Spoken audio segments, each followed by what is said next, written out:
noite, igreja. A paz do Senhor Jesus, amém? E eu vou dar o meu gritinho, sim. Quem está feliz com Jesus, levanta esta mão abençoada e dá um glória a Deus, porque Ele é o único digno, ninguém receberá a honra, a glória, o poder e a exaltação. Amém? Não perca essa oportunidade de estar exaltando o nome do Senhor, amém? Amém, porque eu gosto de perguntar quem está feliz com Jesus, porque eu estou, independente das circunstâncias, amém? Então nós vamos continuar aqui as pregações sobre família. O pastor Alencar deixou aqui para nós que o mês de junho, seria todo dedicado, todas as pregações, né, como título a família. E a nossa igreja, qual é o slogan da nossa igreja? A igreja que ama a família, né? É o nosso primeiro ministério e é um dos maiores tesouros que nós temos aqui na terra. Amém? Bom, eu vou falar sobre 1 Coríntios, capítulo 13. E o título que eu dei é O Amor que Sustenta a Família. Amém? O amor que sustenta a família. Paz do Senhor. Nos dias atuais, os nossos relacionamentos, eles estão difíceis e complicados, em várias áreas da nossa vida. Se relacionar com pessoas está muito difícil e muito complicado. Vivemos hoje num mundo individualista, onde a maioria das pessoas se tornaram egoístas, elas pensam no seu vil prazer, querem levar vantagem em tudo. E o que é triste é que mesmo no nosso meio cristão, nós vemos muitas pessoas assim, que dentro da igreja são uma bênção, mas dentro do seu lar são pessoas difíceis de se lidar. E hoje a gente vê pais que estão preocupados em trabalhar muito para querer ter uma casa confortável, e além de trabalhar e chegar tarde, ainda fazem cursos para poder crescer, né? E diz, olha, eu tenho que fazer isso porque eu tenho que dar o melhor para a minha família. Eu tenho que dar o melhor celular, o melhor brinquedo, por eles para estudar na melhor escola. Eu não estou dizendo que isso é errado, gente. Eu não estou dizendo que isso é errado. Mas eu estou dizendo que, como diz a palavra que vai ser pregada hoje, se não houver amor, nada disso tem valor. Então, ter uma casa confortável, um carro confortável, poder dar o melhor para os filhos é uma bênção. Mas o essencial para a família é o amor e o respeito.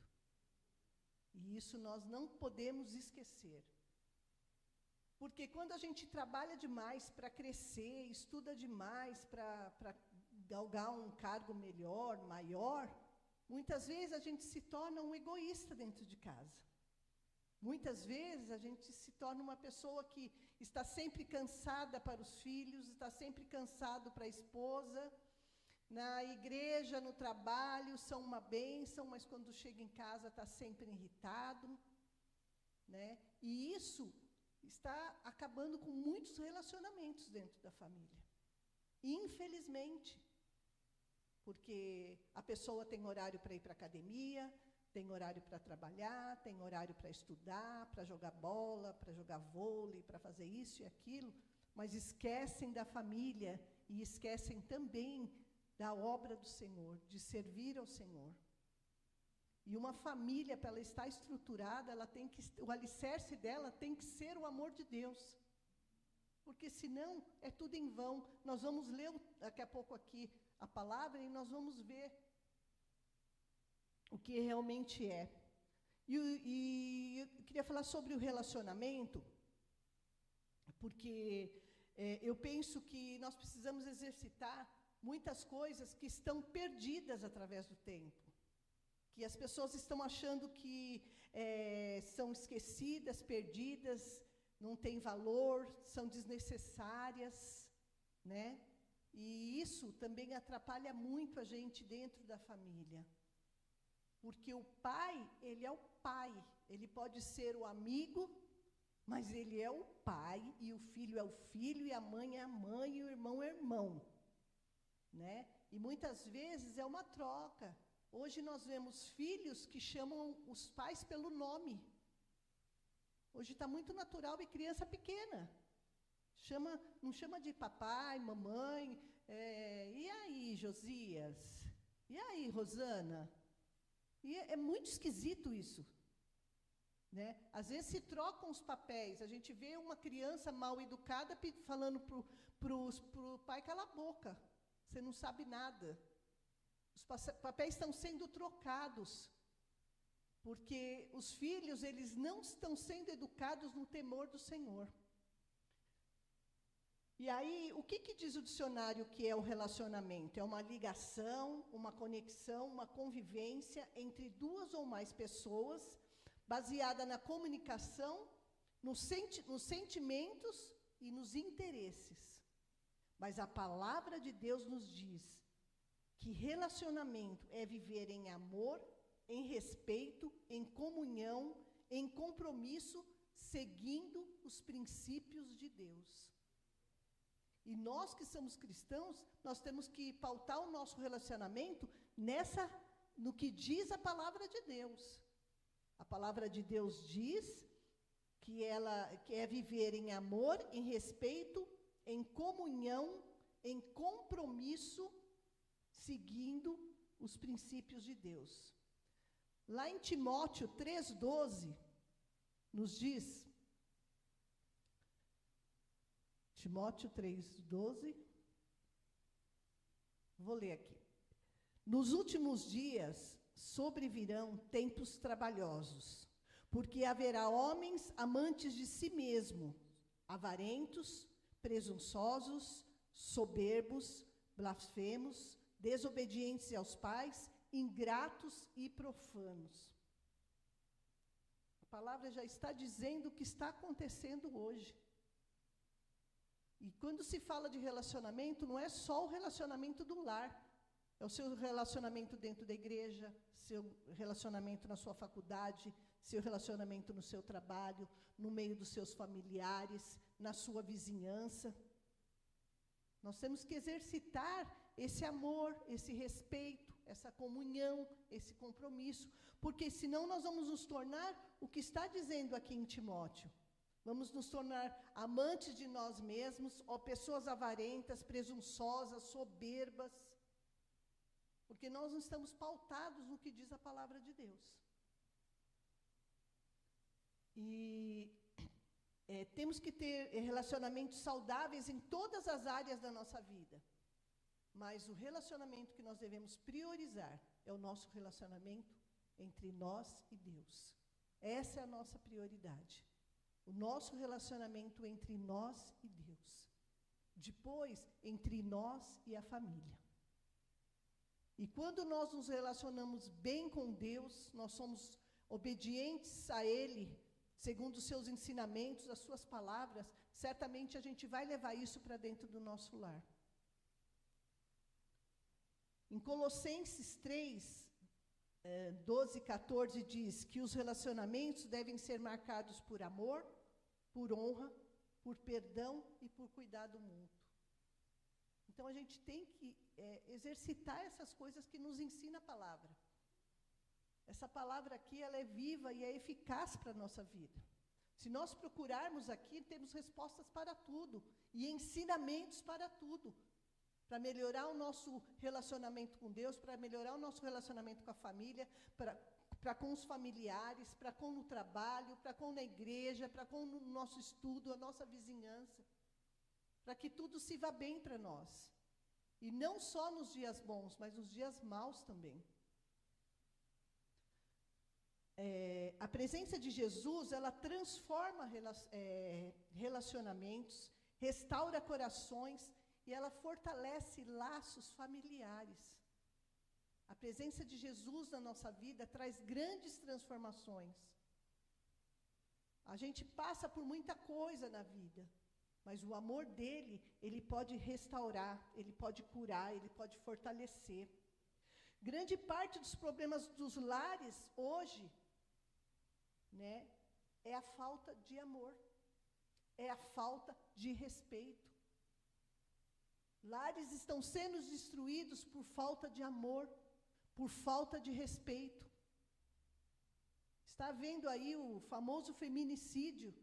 O que é o feminicídio? É a falta de amor, é a falta de respeito. Infelizmente, a gente ouve notícias que pais estão matando filhos para ficar com heranças, com seguros. O que é isso? Isso é a falta de amor, é a falta de respeito. Infelizmente, é isso. Então, eu trouxe hoje para vocês 1 Coríntios 13, que é uma passagem na Bíblia que ela não fala diretamente sobre família, mas ela fala do amor que precisa existir na família, que é o amor bíblico, é o amor que vem de Deus. E esse amor, ele deve existir na família. Você pode dar para colocar? Então vamos lá. Diz assim no versículo 1: Ainda que eu fale a língua dos homens e dos anjos, se não tiver amor, serei como bronze que soa ou como símbolo que retine. Ainda que eu tenha o dom de profetizar e conheça todos os mistérios e toda a ciência, ainda que eu tenha tamanha fé a ponto de transportar um monte, se não tiver amor, nada serei. E ainda que eu distribua todos os meus bens entre os pobres, e ainda que eu entregue o meu próprio corpo para ser queimado, se não tiver amor, nada disso me aproveitará. O amor é paciente, é benigno, o amor não arde em ciúmes, não se ufana e não se soberbece.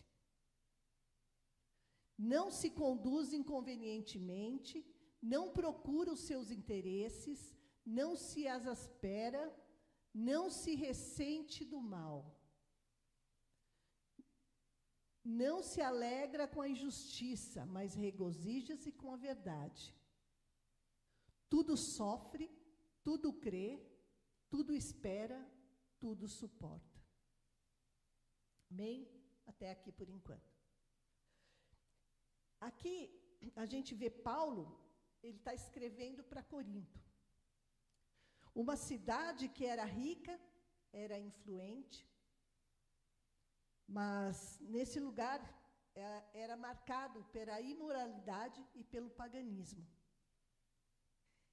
E a igreja de Corinto, ela já estava se contaminando com essas coisas dessa cidade. Então, o que Paulo faz? Paulo, ele para os ensinamentos que ele está passando para combater toda essa maldade de Corinto. Ele para isso para falar sobre o amor, para ensinar sobre o verdadeiro amor. Porque ele fala, ainda que você fale a língua dos anjos, se não houver amor, ele faz várias comparações que você pode ter e achar que é suficiente, mas em todas elas ele termina perguntando: se não for o amor, nada disso tem valor. E é sobre esse amor que nós vamos falar hoje. Aquela igreja, ela tinha muitos dons espirituais, mas no meio da própria igreja, a palavra diz que havia divisões, disputas, competições, imaturidade espiritual, falta de amor, falta de unidade, tinha problemas familiares, haviam pessoas que não eram humildes, eram orgulhosas. Até mesmo sobre os dons havia competição, dentro de uma igreja. Por quê? Porque Paulo está dizendo que não havia amor. Essa igreja tinha dons, mas ela não conhecia o verdadeiro amor, o amor que vem de Deus. E por isso o capítulo 13 é interrompido, como eu já disse. Paulo, ele interrompe os seus estudos para poder falar desse amor. O amor, ele deve ser a base de todo o relacionamento cristão. E o sinal dele deve ser a presença de Jesus Cristo. Sempre, em todo o relacionamento. Baseado na sua palavra, baseado nos seus ensinamentos, baseado na sua presença. Deus, ele convida a voltarmos para esse amor que perdoa, esse amor que compreende, esse amor que ajuda, esse amor que serve. É desse amor que o Senhor quer que nós voltemos para Ele. Porque hoje a gente anda preocupado com tantas coisas e muitas vezes a gente esquece. Sabe, eu lembro que quando eu fui trabalhar, minha filha nasceu e eu fui trabalhar, eu fui muito acusada, principalmente pela família do meu marido, porque naquela época, né, para a mãe ficar o dia inteiro fora, era uma coisa de outro mundo, né? Mas eu precisava trabalhar para ajudar o meu marido. E meus filhos ficavam o dia inteiro na escola, eles têm diferença de 2 anos, eles ficavam o dia inteiro na escola. E eles foram crescendo, e a gente sempre acompanhando. E quando eles ficaram maiores, eu chegava do trabalho, era época de prova. Até outro dia eu falei aqui na EBD de casais. Eu chamava os dois e falava, bom, você tem prova do quê? Você tem prova do quê? Então traz o livro. Aí eu punha um sentado, ficava mexendo arroz, fritando o bife e fazendo as perguntas do livro. Aí eles ficavam em dúvida ou erravam na resposta. Eu, vai para o quarto, volta o outro. Aí eu ficava tomando a lição. Porque eu queria participar da vida escolar deles. Eu precisava, porque para nós é um privilégio a gente sentar e fazer a lição junto com os filhos. Os filhos precisam disso. Então, para eles, eu era chata. Né? A chata, quando tinha prova, eles eram traumatizados, porque eu tomava toda a lição. Chegava do trabalho, punha eles lá, a casa parava, ninguém jantava, nada. Vamos primeiro tomar lição. E, às vezes, tinha amiguinhos deles. E uma vez, uma amiguinha da minha filha falou assim, nossa, sua mãe é muito legal, né? Ela ajuda você na prova, ela ajuda você a estudar, ela chegou do trabalho e ajuda a estudar, porque meus pais nunca me ajudaram. Aí eu brinquei, eu falei, então, mas aqui eu sou a chata para eles. Mas muitas vezes é importante que a gente seja a mãe chata, o pai chato. Mas o que importa é que a gente tem que participar, mostrar para os filhos a importância que eles têm nas nossas vidas.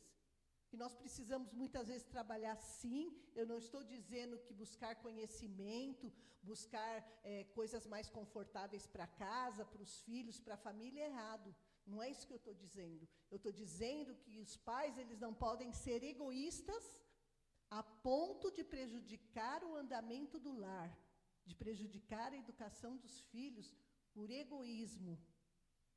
Quer fazer as coisas para eles. É isso que eu estou querendo dizer. Espero que vocês estejam entendendo o que eu estou querendo falar nesse momento.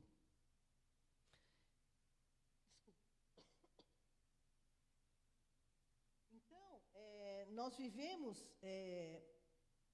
esse momento assim, onde nós precisamos valorizar a nossa família.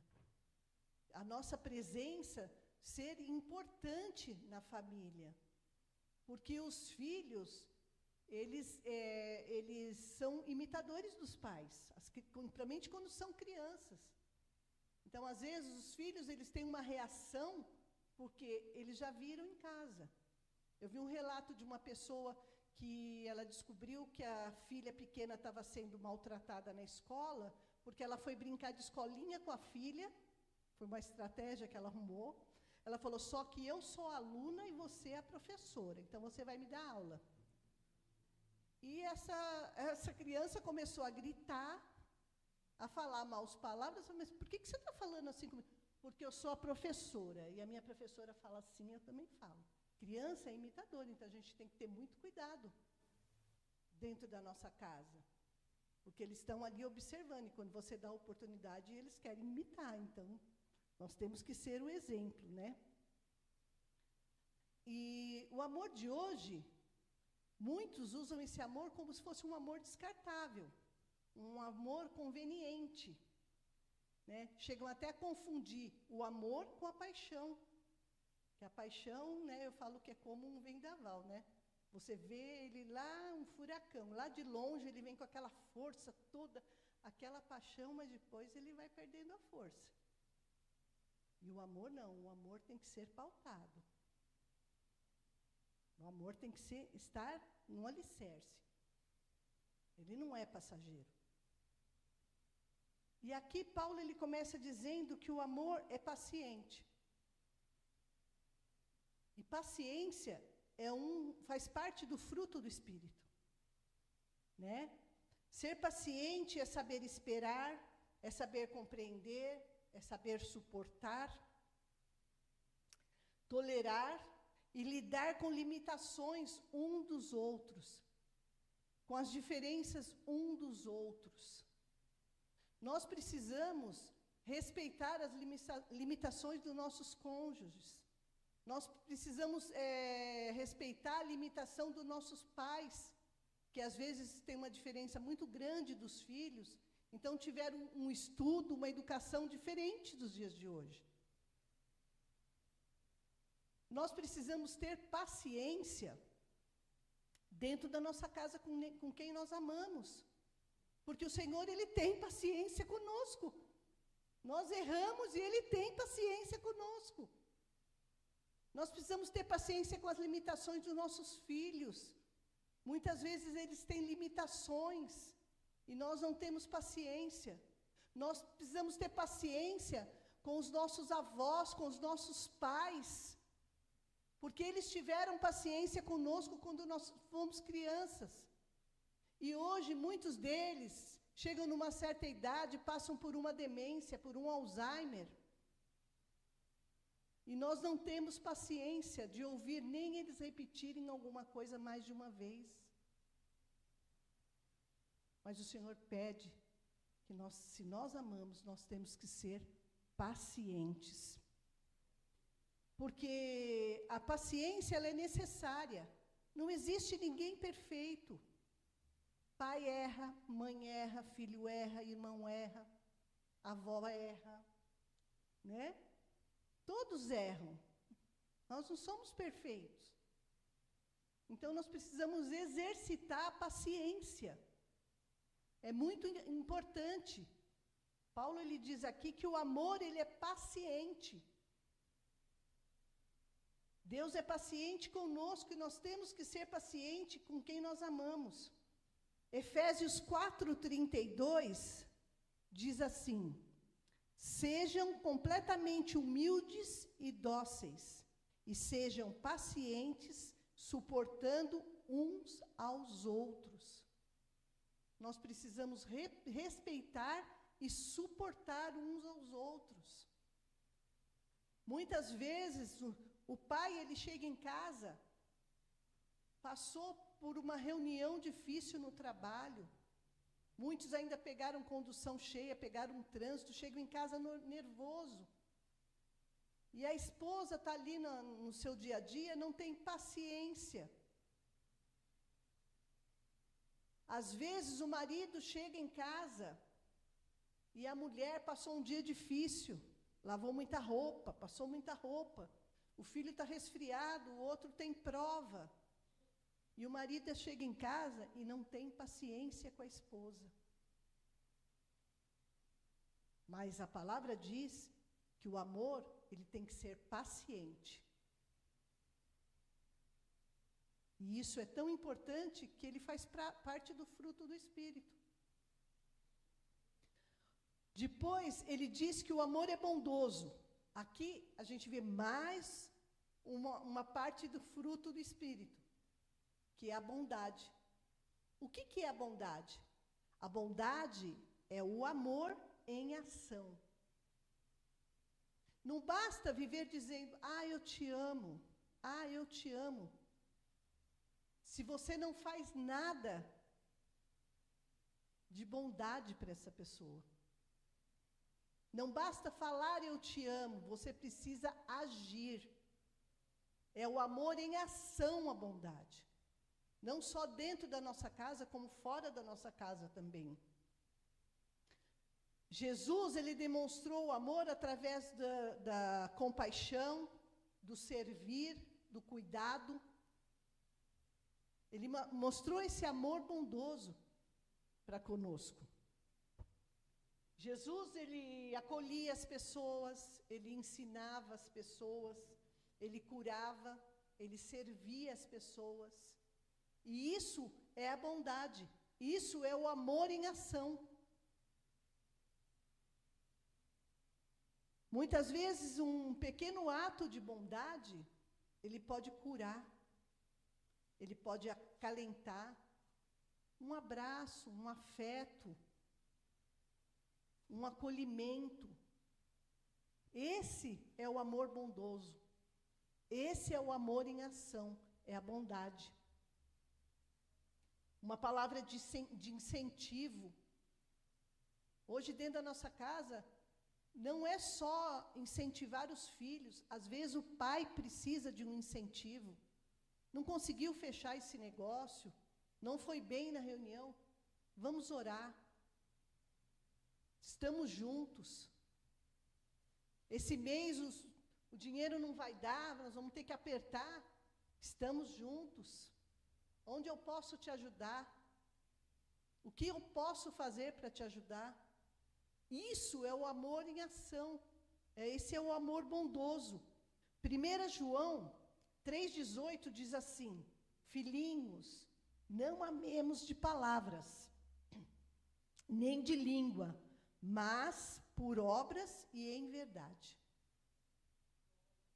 Então, não é falar da boca para fora, mas é demonstrar, é agir. E não é nas grandes coisas. Poxa, mas ela está reclamando, acabei de dar um anel, comprei em 10 vezes o anel, na Vivara, né? Acabei de dar um presente para ela, a bolsa que ela queria, a bota que ela queria. Isso não resolve se não tiver amor. Se você não praticar o amor. Não adianta o seu marido chegar, tá com a camisa dele lá, branquinha, passada, bonita. Se você não tem paciência de falar com ele, se você não, ele chega em casa, eu posso te ajudar em alguma coisa? Vai tomar um banho enquanto eu vou colocar o jantar na mesa. Hoje eu fiz aquele bife cebolado que você gosta. Já que a pastora Alencar não está aqui, eu posso falar bife acebolado. Né? Então, é assim, a gente tem que viver. E os filhos são nossos imitadores. Se a gente praticar a bondade dentro da nossa casa, os nossos filhos também vão ser bondosos. Então, não adianta ser só de blá, blá, blá, só de falar, a palavra diz que não, que a gente tem que fazer em ação. Depois, diz assim, o amor não guarda rancor. Aí agora a gente vai falar de algo que as pessoas, muitas acham que é sentimento, que perdão é um sentimento. Perdoar não é um sentimento. Perdoar é uma decisão. Não é algo que a gente sente. É algo que a gente tem que decidir. Perdoar é uma decisão. Guardar rancor é carregar feridas que impedem a cura no relacionamento. Tem gente aqui que faz parte do nosso PG aqui, do PG Help, né? E eu falo muito sobre a ferida. Às vezes, no relacionamento, um machuca o outro. E toda vez que você lembra, então o que é a ferida? Ela precisa de uma cicatrização, né? Ela precisa ser cicatrizada. Aí ela começa com a casquinha. Mas toda vez que você briga e que você joga um na cara do outro, que você não perdoou verdadeiramente, o que acontece? Arranca a casquinha e começa a sangrar de novo. Aí começa todo aquele processo de dor novamente. Perdoar não é esquecer. Mas perdoar é resolver amar. Amar esse amor aqui. Esse amor bíblico, esse amor que vem de Deus. O amor sabe perdoar. Porque nenhuma família permanece unida se não houver perdão no meio dela. Vai viver uma família amarga. Uma família com um relacionamento ruim, porque não houve perdão. Por isso que a palavra diz, o amor não guarda, rancor. Nós somos pecadores e falhamos. Por que nós muitas vezes não perdoamos? Porque nós falhamos. Aí eu volto a dizer, pais falham, filhos falham, irmãos falham, todos falhamos. Mas nós temos que aprender a perdoar.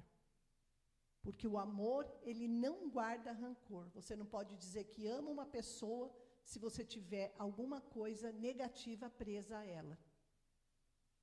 Colossenses 3:13 diz assim: suportem-se uns aos outros e perdoem as queixas que tiverem um contra os outros. Perdoem como o Senhor nos perdoou. A gente quer ser perdoado, mas a gente não quer muitas vezes perdoar. Ah, não, foi ele que me ofendeu. O perdão mais difícil de ser colocado é quando alguém te fere e você ainda vai lá e fala assim, pastora Rosana, eu queria te pedir perdão. Perdão porque você falou daquela maneira comigo, perdão porque você me magoou, mas eu não quero carregar essa amargura comigo, então eu quero te pedir perdão. É difícil, mas quando você faz isso, você consegue restaurar um relacionamento dentro da sua casa, no meio da sua família. Porque eu não fiz nada, por que eu vou pedir perdão? Por que eu vou pedir perdão, pastor Josias? Eu não fiz nada para ele, foi ele que me fez. Aí sabe o que a gente está praticando? A gente está praticando o orgulho. E o Senhor quer que a gente tenha um coração humilde. Então, para restaurar um relacionamento, a gente precisa ser humilde. E também tem o fato que muitas vezes você fez alguma pessoa, ela se sentiu ofendida e na verdade você nem tinha essa intenção.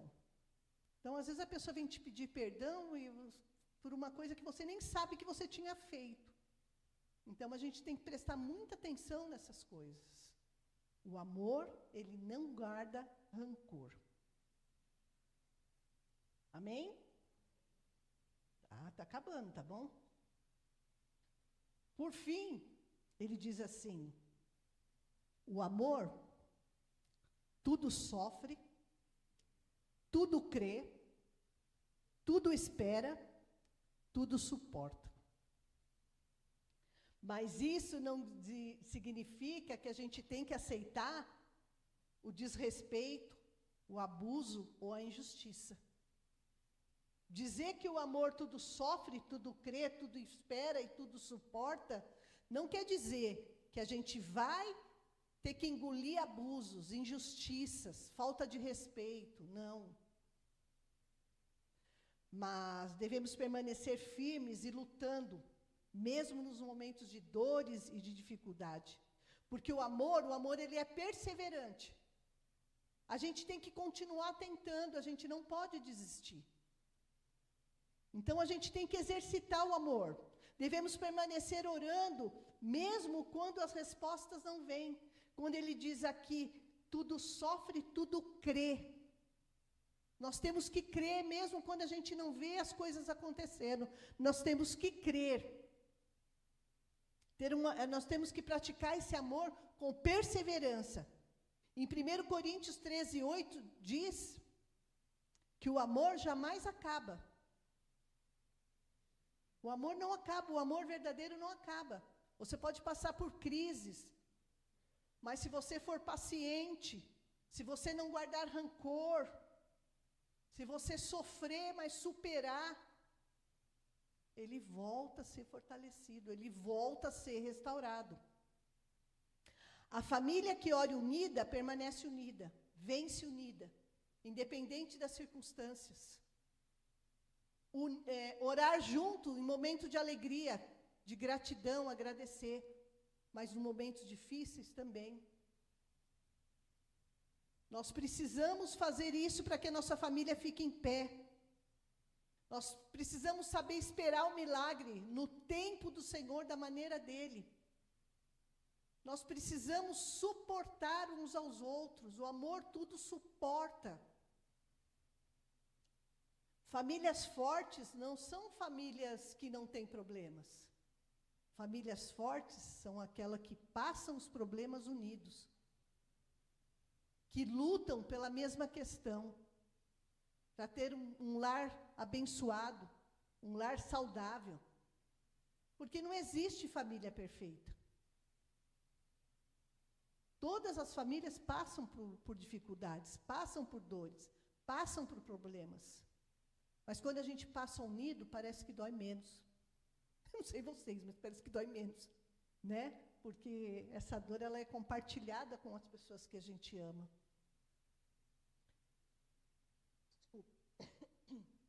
A maior demonstração de amor foi dada por Deus. Em João 3,16 diz que porque Deus amou o mundo de tal maneira que Ele deu seu único filho por nós. A outra forma de amor foi Jesus. Jesus, Ele deu a própria vida também por nós. Jesus, Ele passou por dor, por humilhação, por perseguição. Mas nada disso fez com que Ele desistisse do amor que Ele sente por nós. Ele não renunciou à cruz. Ele enfrentou a cruz, por amor a nós. Existe prova de amor maior do que essa? Deus Pai deu seu único filho. Alguém daria aqui o seu filho, mesmo que tivesse 10 filhos, você daria um filho para salvar alguém que você nem conhece? Ou você iria até uma cruz e se entregava injustamente para salvar alguém? Você faria isso? Não. A maior prova de amor que nós temos é o amor que Deus Pai e Deus Filho fez por nós. Por isso é que nós temos que praticar este amor. Jesus, ele foi paciente com os discípulos, ele foi bondoso com os necessitados, ele perdoou os pecadores e foi perseverante. Se nós queremos ser imitadores de Cristo, a gente tem que praticar esse amor dessa forma. Quando Jesus é o centro da família, essa família existe o verdadeiro amor, existe a compreensão, existe a compaixão, eu coloquei aqui. Existe o respeito, existe a esperança. Quando Jesus ele é a base, quando ele é o alicerce da família, ele é o centro de todas as coisas na nossa vida. O nosso lar, ele contém o respeito, o amor, a esperança, a fé.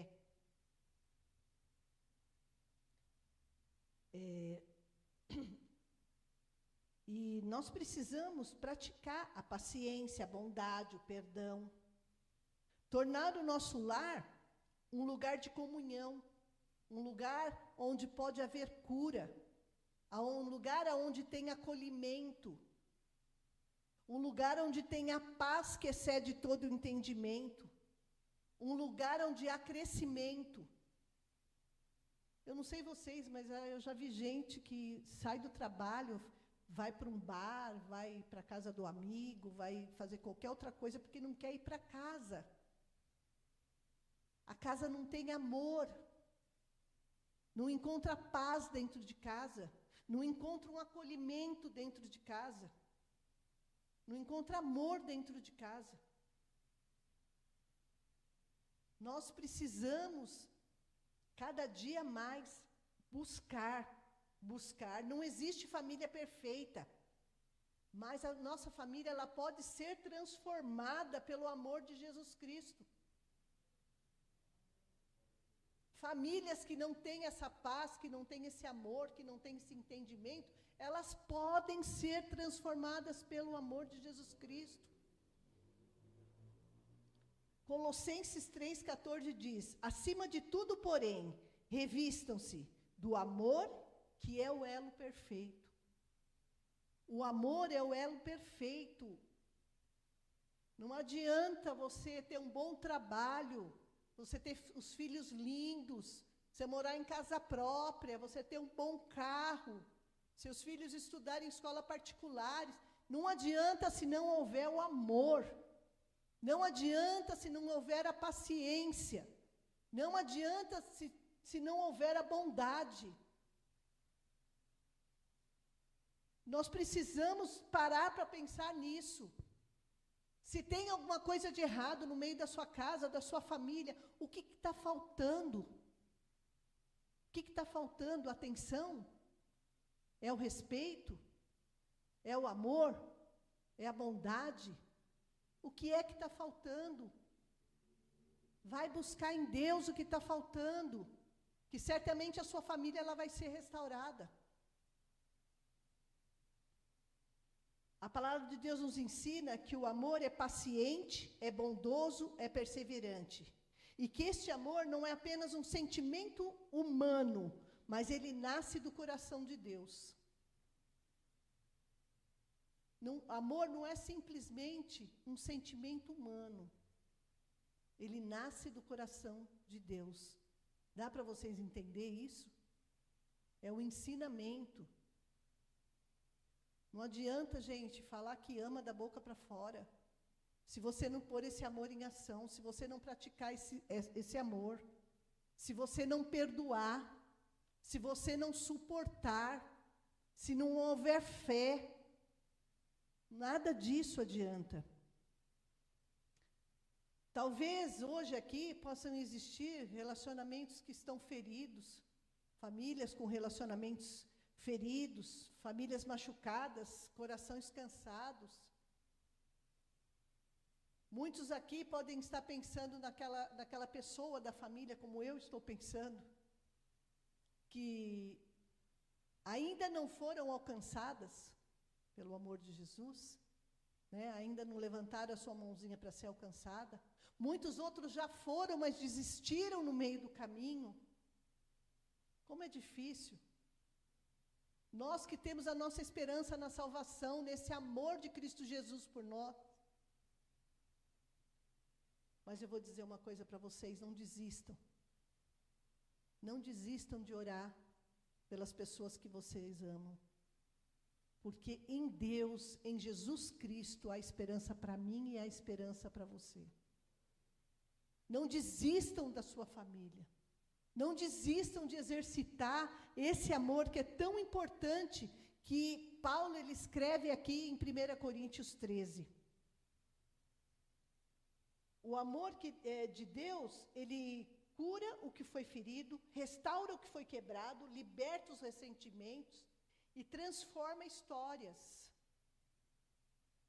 Nós não podemos desistir do nosso casamento por qualquer coisa. Nós não podemos desistir dos nossos filhos por qualquer coisa. Porque a palavra de Deus diz que Deus, ele odeia o pecado, mas ele ama o pecador. Se seu filho está com alguma prática pecadora, a sua oração e o seu acolhimento é a melhor saída. Acho que é a única saída, porque é aos pés do Senhor. Antigamente, a gente via muito o filho que se revelava homossexual, ou que estava na prostituição, alguma coisa, os pais punham para fora de casa. A gente ainda vê hoje Mas antigamente era muito maior, os pais expulsavam de casa, faziam a mala e punha para fora mesmo. E muitos desses filhos se perderam. Nós temos que buscar a paz. Nós temos que buscar as nossas ovelhinhas que estão perdidas. Orar por elas. Acolher elas. Como que a gente quer? A gente quer ficar julgando. A gente quer ficar condenando. Não, vamos pôr esse amor aqui em ação. Esse amor bondoso. Esse amor paciente. Esse amor que tudo crê, que tudo sofre, que tudo espera, que tudo suporta. O marido tem um vício. Gente, eu já vi tanto marido com vício. Eu ia quando eu não era dessa igreja, eu ia num grupo de oração, e essa senhora, ela sempre falava para nós, ela era a mais velha, ela falava assim, eu cuido do meu marido chega em casa caindo, eu vou no portão, eu busco ele, eu coloco ele na cama, muitas vezes se eu consigo, eu dou banho, eu tiro o sapato dele. Anos depois, sabe que eu pude presenciar? O marido dela de terno, colhendo oferta como diácono na igreja. Há esperança para mim e há esperança para você. Há esperança para a nossa casa. Há esperança para quem amamos. Há esperança para a nossa família. Não parem de orar, não desistam, não parem de amar, de exercitar esse amor sobre essas ovelhinhas que saíram da presença do Senhor. Não é fácil. Não é fácil. O amor de Deus deve ser o alicerce que mantém a família firme e unida, independente das circunstâncias. E que nós possamos voltar para a nossa casa, crendo e confiando que Jesus, ele transformou e restaurou vidas. Jesus, ele curou, operou milagres e maravilhas. Mas ele é o mesmo Jesus de ontem, ele é o mesmo Jesus de hoje, que pode restaurar, que pode libertar, que pode curar, que pode salvar. Ele é o mesmo. E que a gente possa sair com essa confiança do nosso coração. Eu sei que é um assunto que chega até a ser um pouco cansativo, mas é um assunto que precisa ser falado no meio da igreja. É algo que precisa ser dito. E eu só estou aqui como um instrumento para isso. Amém? O apóstolo Paulo, ele finaliza no versículo 13, dizendo, assim permanece agora os três. A fé, a esperança e o amor. E ele termina dizendo, e o amor é o maior deles. Este amor, esse amor que nós lemos aqui hoje, no capítulo 13. Esse amor que Paulo apresenta lá para o povo de Corinto. É o mesmo amor que ele está querendo apresentar para nós essa noite. Porque muitas vezes, eu não sei quantas vezes você já leu aqui, eu já li isso aqui muitas vezes, porque geralmente a gente ministra isso aqui em casamento. Mas hoje eu trouxe um amor de um outro olhar para você, o amor que você deve exercer dentro da sua casa e dentro da sua família. Amém? Vamos orar então? Vamos ficar de pé. Coloca a mão no seu coração. Vamos orar pela sua casa, pela sua família. Eu não sei que tipo de problema você deve estar passando dentro da sua casa, que tipo de dificuldade há no meio da sua família, mas eu sei que a gente tem um Deus todo-poderoso. Um Deus que pode todas as coisas. Se for possível, coloca a mão no seu coração e vamos orar. Senhor, meu Deus, Pai querido, santo e amado, eu te louvo, te exalto, Senhor, por esta palavra de hoje, Pai. Pai, em nome de Jesus, obrigada, Senhor, por essa palavra que Paulo escreveu para aquela igreja, Pai, que nos fez refletir do verdadeiro amor que vem de Ti, Senhor. Tu és a base de todas as coisas, Pai. Eu te peço nesta noite, Senhor, entra na nossa casa, no meio da nossa família, no meio da nossa parentela, Senhor. Pai querido, santo, restaura casamentos, Pai.